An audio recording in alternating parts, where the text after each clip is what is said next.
have no weight and tears no bitterness. Where is death's sting?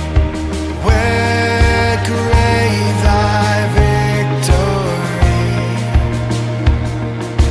I triumph still if thou abide with me.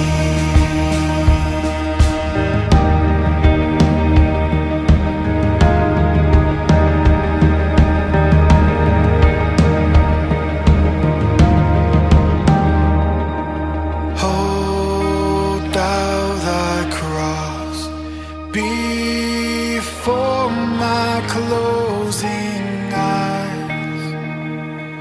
Shine through the gloom and point me to the skies. As morning breaks and earth's faint shadows flee, in a life in death, the Lord abide with me.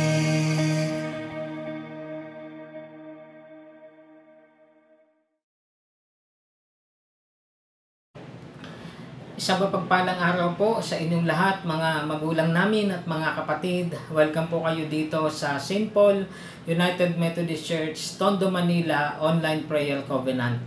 Ang mga talata po na ating pagbubulay-bulayan ay matatagpuan sa sulat ng Panginoon through Propeta Isaias sa Kabanatang 58, talatang 7 hanggang 8. Ang mga nagugutom ay inyong pakainin, ang mga walang tirahan ay inyong patuluyin. Ang mga walang maisuot ay inyong bigyan ng mga damit.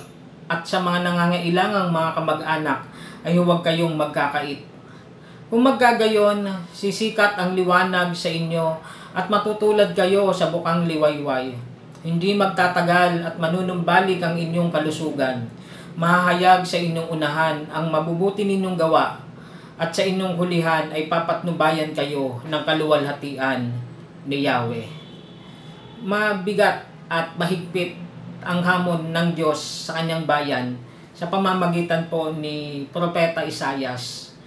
Noong mga panahon pong ito, ang mga tao ay maraming mga pinagkakaabalahan tungkol sa spiritual na buhay nila.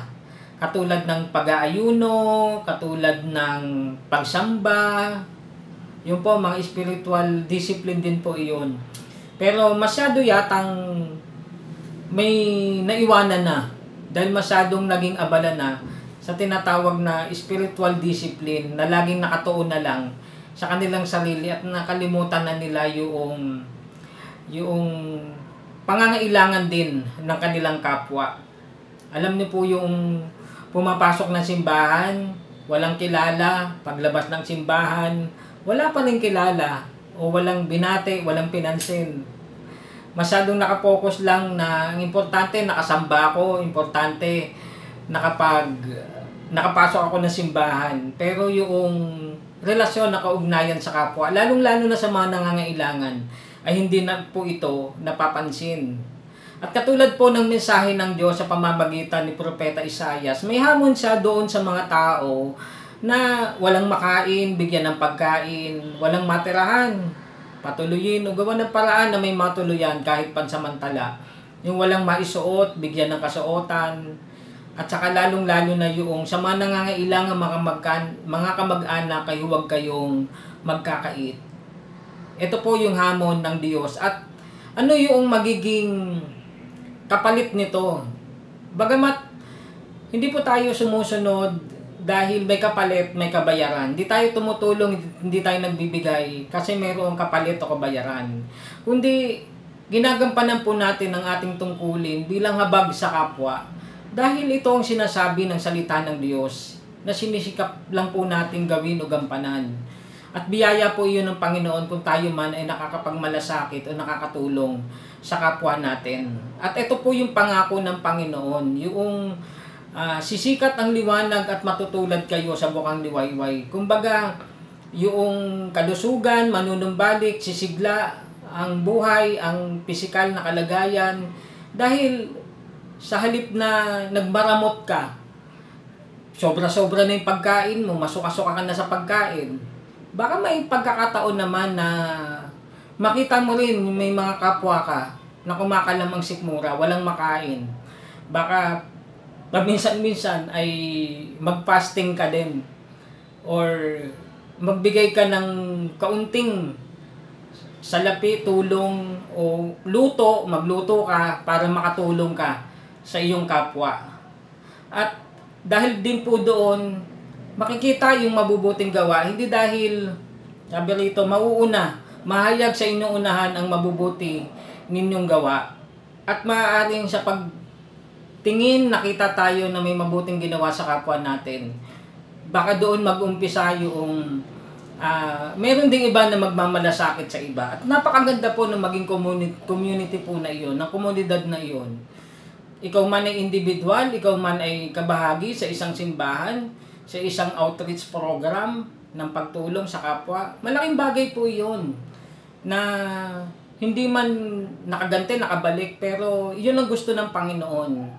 Yung napagmalasakitan natin, yung pangangailangan ng kapwa natin, hindi man sa malaki, sa simple at maliit lang na bagay, nagawa po natin yung nais ng Panginoon. At iyon nga po ang tunay na pagsamba at pag-aayuno.